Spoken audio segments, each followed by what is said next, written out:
नमस्कार दोस्तों, आप सबों को दशहरे का हार्दिक बधाई एवं शुभकामनाएं। दोस्तों, दशहरे के दिन सबसे ज़्यादा सुनी जाती हैं ये दो कथाएं। पहली कथा प्रभु श्री राम को अपने पिता दशरथ जी के एक वचन को पूरा करने के लिए वनवास जाना पड़ा था। उनके साथ उनकी पत्नी सीता और छोटे भाई लक्ष्मण भी वन को गए थे। कई वर्ष वन में बीत चुके थे। एक कुटिया लक्ष्मण जी ने बना डाला था। उसी कुटिया में राम, सीता और लक्ष्मण जी बिल्कुल सादा जीवन व्यतीत करते हुए रहते थे। जंगल से फल लाने का एवं सरोवर से पीने का पानी लक्ष्मण जी लाया करते थे। समय बीतता जा रहा था। उस वन में रहते हुए कई वर्ष बीत चुके थे। एक दिन माता सीता सरोवर में स्नान करने को गई थीं। तभी कुटिया में रावण की बहन शूर्पणखा पहुंच जाती है और श्री राम को परिचय देते हुए उनसे विवाह का प्रस्ताव रखती है। श्री राम से इनकार सुनने की उम्मीद शूर्पणखा को नहीं थी, क्योंकि उसे तो अपने रूप, सौंदर्य और भाई के धन का घमंड था। वह अभी तक यही सोचा करती थी कि वह जिसके सम्मुख भी विवाह का प्रस्ताव रखेगी वह सहर्ष तैयार हो जाएगा, क्योंकि प्रथम तो वह रूप, रंग और सौंदर्य में स्वयं को सर्वश्रेष्ठ मानती ही थी। दूसरा कि उसका भाई रावण था, जिसकी आज्ञा की अवहेलना करने का साहस किसी राजा में नहीं था। राम तो मात्र एक वनवासी थे।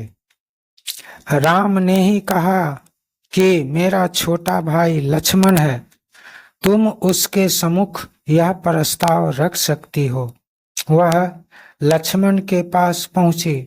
उन्हें देखकर भी वह मोहित हो गई और तुरंत अपने विवाह का प्रस्ताव रख दी।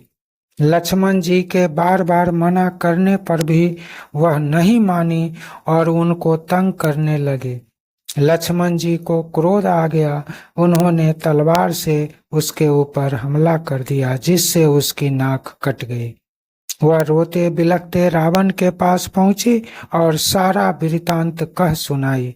साथ ही यह भी कि उसी वन में एक अति सुंदर स्त्री भी रहती है, जिसका नाम सीता है। वह वनवासी के पास क्या कर रही है? उसे तो रावण जैसे प्रतापी राजा के किले में होना चाहिए। अपनी बहन के मुख से सीता माता के सुंदरता का बखान सुनकर और बहन की नाक काटने वाले वनवासी को सजा देने के उद्देश्य से रावण स्वयं उस सुंदरी का दर्शन करने निकल पड़ा अपने पुष्पक विमान से। वहां पहुंचकर रावण एक योजना बनाकर सीता माता का अपहरण करके लंका ले जाता है। राम और लक्ष्मण सीता माता को वन वन तलाशते भटक रहे थे। तभी हनुमान जी से उनकी मुलाकात हो जाती है। राम, लक्ष्मण और हनुमान जी के साथ वनवासी बंदर सेना भी अब साथ हो जाते हैं। हनुमान जी हवा में उड़कर समुद्र को लांघते हुए लंका पहुंचते हैं। वहां सोने की लंका को जला डालते हैं। सीता माता का पता लगाकर उनको श्री राम की एक अंगूठी दिखाते हैं, जिससे सीता माता आश्वस्त हो जाती हैं कि हनुमान जी श्री राम के भेजे हुए दूत ही हैं। फिर लंका में राम जी के सेना से लंका की सेना के साथ युद्ध होता है और अंत में प्रभु श्री राम और रावण के बीच युद्ध होता। रामायण के अनुसार श्री राम और रावण के बीच आश्विन शुक्ल पक्ष तृतीया से युद्ध शुरू हुआ, जो आश्विन शुक्ल पक्ष के 10वीं तिथि को प्रथम संध्या बेला में रावण वध के साथ समाप्त हुआ। तभी से सनातनी प्रतिवर्ष दशहरा का त्योहार बुराई पर अच्छाई की जीत के रूप में मनाते आ रहे हैं। इसे विजयदशमी का त्योहार भी कहा जाता है। तभी से इस दिन प्रत्येक अच्छे इंसान एक संकल्प लेते हैं और माता दुर्गा को साक्षी मानकर उनसे इस संकल्प को पूरा कराने में सहायता मांगते हैं। हर इंसान को चाहिए इस दिन से अपने अंदर की एक बुराई को अग्नि देवता के कुंड में भस्म करके मानव बनने की ओर एक कदम बढ़ाएं। दोस्तों, इस भौतिक युग में शायद ही कोई ऐसा इंसान होगा जिसके अंदर एक न एक बुराई नहीं हो। तो मैं तो आप समस्त व्यूअर से यही विनती करूंगा कि यदि प्रतिवर्ष हम अपने अंदर के एक एक बुराई को हवन करते चले जाएं, तो एक दिन हम लोग भी मानव बन जाएंगे, क्योंकि प्रभु की पूर्ण कृपा मानव के साथ होती है, किसी दानव के साथ नहीं। वो तो दानवों का विनाश ही करते हैं।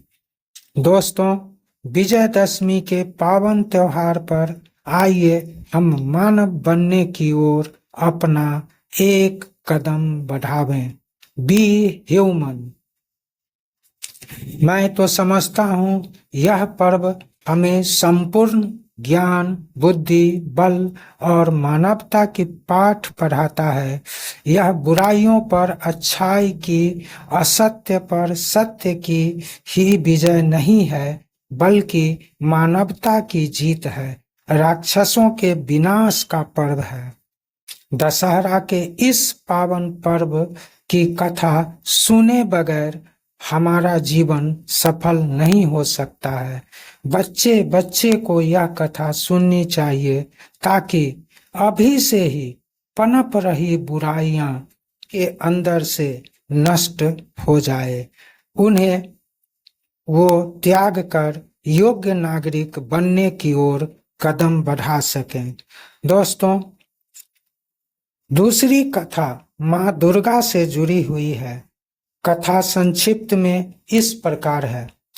ब्रह्मा जी ने महिषासुर को वरदान दे दिया कि तीनों लोकों में निर्मित कोई भी हथियार उस महिषासुर का कुछ भी नहीं बिगाड़ सकता। महिषासुर इसका फायदा बुराई को फैलाकर उठाना शुरू कर दिया। वह एक एक करके सभी देवताओं पर अत्याचार शुरू कर दिया, उन्हें शक्ति विहीन कर दिया। इसके बाद भगवान विष्णु ने देवताओं को शक्ति की देवी दुर्गा जी का आवाहन करने का सलाह दिया। भगवान शिव की मदद से शेर पर सवारी करने वाली माँ दुर्गा अवतरित हुई।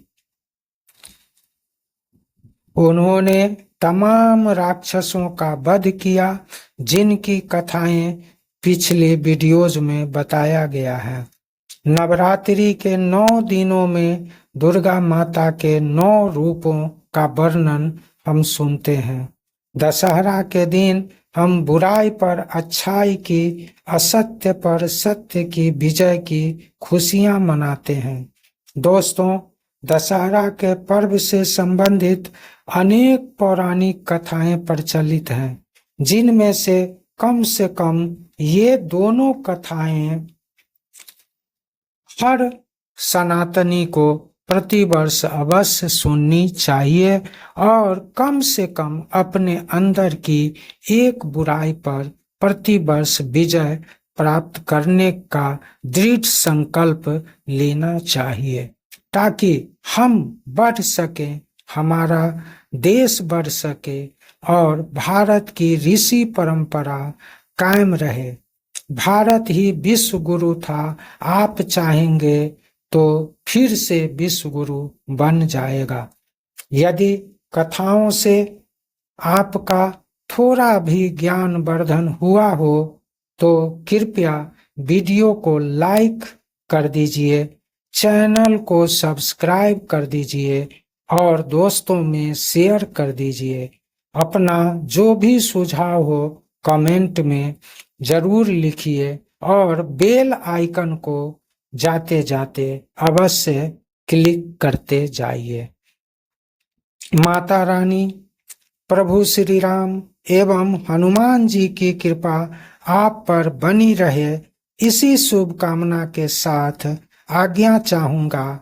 नमस्कार, जय हिंद, जय भारत।